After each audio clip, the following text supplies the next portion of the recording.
Hi guys! So this is the part 2 ng restocking natin ng grocery. And yan, basically, ayusin ko lang sila at ilalagay kung saan sila nararapat sa buhay ko. So, medyo kompleto pa yung stocks ko ng condiments, kaya ang nabili ko lang this time ay hindi pa ganun kadami. And yes guys, finally may nahanap akong outside. 2 weeks mahigit ako nagpabalik-balik doon by laging wala. Ba't yung casino? Hoard! So yan, habang pinagmamasdan ko tong mga pinamili ko, na-realize ko kung gaano kamahal mamuhay dito sa Pinas. Kumbaga kung gusto mo mabuhay comfortably, ang enough funds mo ay hindi pa enough.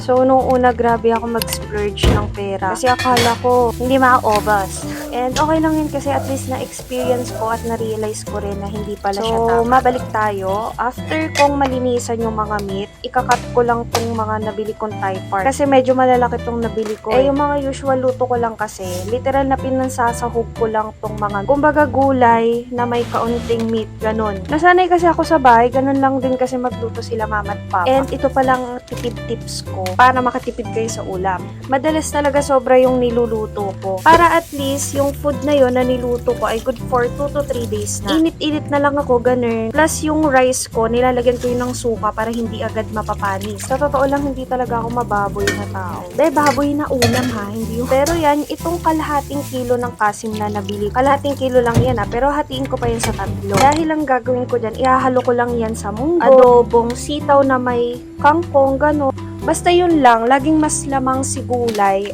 kesa sa karne. And mahilig kasi ako kumain ng chicken neck sa labas. So para hindi na lang din ako bumili sa labas, bumili na rin ako ng hilaw para ako na lang magluluto. At least yun, matatansya ko pa yung gusto ko na lasa, diba? And ito, yan, nahati ko na sa 3 yung kasim ko. Actually, naluto ko na nga isang balat dyan sa adobong sitaw na may kangkong. At dito ko matatawa, tumaga sa akin yun ng 3 days since may sukat din naman yung luto ko sa adobo. Then, ayun lang, lagay mo lang siya sa freezer and good for 1 month na to sa akin, baka sobra pa. Next naman, ayusin naman natin yung mga anik-aniks ko. So, madalas nag-i-stock talaga ako ng mga ganitong panglutong buong para pagdadalaw dito yung mga kapatid ko or sila mama, may maluluto ko anytime. And tulad nga ng sabi ko sa inyo last time, iniwasan ko na yung snacks. Inuubos ko na lang yung feed. Masyado na naman atang humahaba to. So, ano pa? Follow nyo ko for part 3. Promise yung next part, saka diwa na yun. And thank you guys for watching. Bye!